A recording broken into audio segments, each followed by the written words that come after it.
Bienvenue à la trousse d'activités de mars 2023. Alors, la première activité qu'on va faire, c'est la création de notre cristal, de notre géode. Alors, comme tu as pu voir sur la photo, moi, ça m'a donné quelque chose comme ça.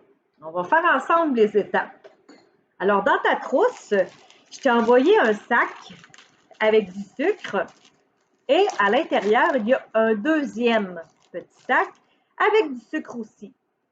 Tu vas prendre le sucre qu'il y a dans le gros sac et avec une tasse d'eau, donc 250 ml, on met ça dans un chaudron. Pour le faire chauffer, il faut que ça nous donne un sirop. Alors, je dis, mon chaudron était très chaud. Je mets le sucre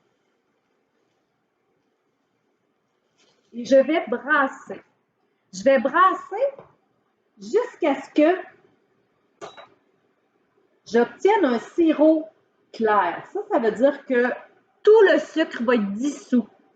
Ça va donner un sirop clair. Ça se peut que ça bouillonne un peu, mais si j'ai un sirop clair, je suis prêt à faire mon expérience. Alors, pendant que ça chauffe, pendant que je suis en train de créer mon sirop, dans la trousse, je t'ai envoyé un petit bâton comme ça, puis une corde. Là, l'idéal quand tu vas faire ton cristal, c'est de le mettre dans une tasse en pyrex, comme ça, une tasse un petit peu en vitre. Et là, tu vas te préparer. Si tu n'as pas de tasse en pyrex, tu peux prendre une tasse pour boire du café, mais l'important, ça va être de bien miser parce que ta corde ne doit pas toucher le fond. Il faut que tu enroules la corde sur le bâton pour ne pas qu'elle touche au fond. Tu fais juste l'enrouler comme ça. Ah, je dois l'enrouler encore. Encore un peu. Voilà. Ma corde, quand je vais accoter mon bâton, ne touchera pas au fond. Il y a un léger espace. C'est important, sinon ton cristal ne va pas se former sur ta corde. Il va se former dans le fond de ta tasse, puis c'est pas ça que tu veux.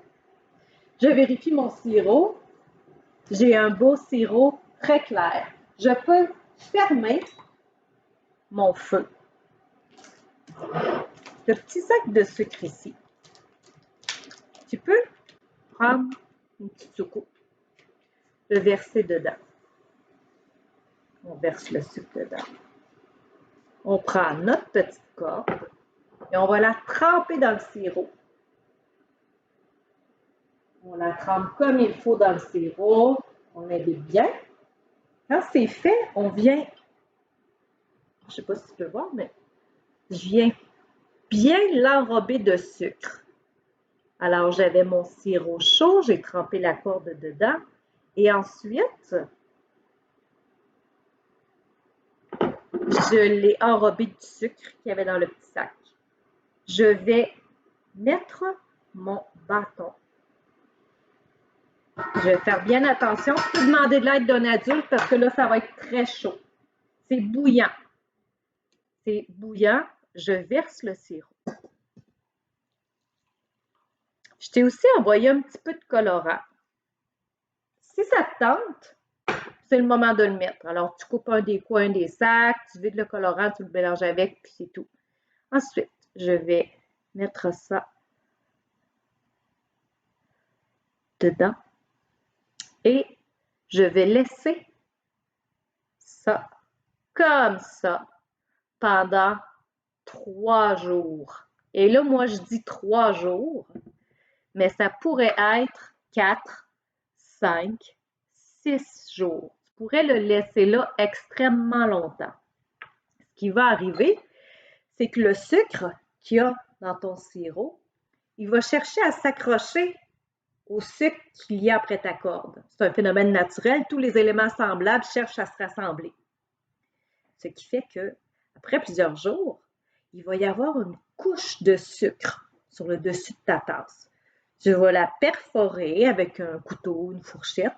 Tu vas soulever ta corde et moi, au bout de ma corde, j'avais 7 magnifiques choses, ce petit cristal de sucre. J'ai coupé la corde et je l'ai laissé sécher. une journée, le temps que ça soit sec. Et là, si on l'observe bien, ça fait vraiment des cristaux. Alors, un sirop clair, donc le sucre doit être tout bien dissous. La corde ne doit pas toucher le fond de ton récipient. Trempe la corde dans le sirop, enrobe-la de sucre qu'il y a dans le petit sac. Tu vides ça, tu laisses ça reposer pour 3 jours et c'est un minimum 3 jours. J'ai vraiment hâte de voir si ça va fonctionner pour toi. Puis envoie-moi des photos parce que dépendamment du temps qu'on laisse de repos ou si on bouge ou pas la corde, ça change la forme de notre cristal. Donc, bonne chance, puis envoie-moi des photos. Bye!